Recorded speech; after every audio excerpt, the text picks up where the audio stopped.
அடுத்த பாக்ஸை வந்து எடுக்க போகிறேன். மூடிட்டு எடுக்கிறீங்க? மூடிட்டேன்டா இப்போ மேலே பூச்சியல் உள்ளுக்கு இருக்குது தானே. அப்போ இப்படியே வச்சா பூச்சியல் வந்து வெளிச்சம் வியலுக்கு வந்து வெளிச்சம் கூடாது. மூடி வச்சா அவைய சைலண்டாக அப்படியே இருப்பேன். இல்லாட்டி வந்து போய் இப்போ அதில் நான் வச்ச எல்லாம் பறந்து வந்துச்சு. வயலுக்கு வந்து இருட்டுவேன். வியல் வந்து இருட்டுக்கே இருக்கிறாங்க. பொந்து தேனின்னு சொல்கிறேன். இது பாருங்க, இது அடுத்த தேன் பட்டி.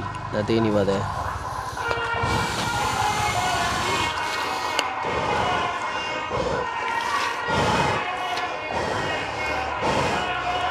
ஆண் தேனீக்களை காணல. ஆண் தேனீக்கள் வந்து எப்போ உருவாகும்னா சீசன் டைம், அதாவது தேனி பெருகி பிரிஞ்சு வேறு இடங்களுக்கு போகிற டைம் தான் ஆண் தேனி உருவாகும். ஆண் தேனிக்கு வேலை வந்து இனக்கலப்பில் வீடு வர்றது. அதை விட வேறு வேலை ஒன்றுமே இல்லை. அப்போ தேனி வந்து என்ன செய்யணும்னா அந்த சீசன் டைம் எல்லாம் பிரிஞ்சு போய் நார்மலாக முடிஞ்சு தேன் சீசன் வந்தால் பிறகு ஆண் தேனீக்களை வந்து உருவாக்காது. அப்படி இருந்தாலும் வந்து அது சாக்கொலி போடும். என்னென்னா தேனியோட அளவு எல்லாம் காணாமல் போய்க்கல சாக்கொலி போடும், உணவு பெற்றா போயாது. ஆண் தேனி வந்து தனியாக சீசன் டைம் வந்தால் நாங்கள் சொன்ன ஜனவரி மார்ச்சுக்குள்ளே மகரந்தம் கூடி பிரிகிற டைம் இருக்குது தானே, அந்த டைம் மட்டும் அவையில் உருவாக்கணும். அந்த தேனி வந்து கரெக்டாக இருக்குது. 1-2 நிற்கும். இதில் அப்படி நின்றா காட்டுறேன். அதாவது முட்டை போடைகளில் தேனிக்கு மட்டும்தான் தெரியும் தான் உருவாக்க போகிறது ஆனால் பெண்ணாட்டு தான் நெச்சு அதுக்கேற்ற மாதிரி முட்டையை போடும்.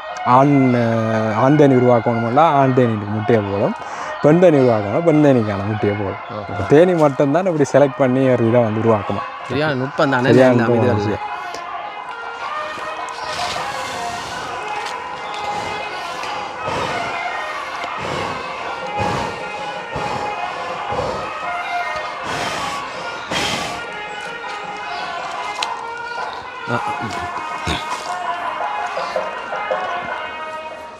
இந்த தேன் ஊற்றுது வேறுங்க. நான் இதாண்டா இருக்குது. ஏன்னா இப்போ தண்ணித்தன்மையாக இருக்குது. புதுசாக வர்ற தேனுங்க.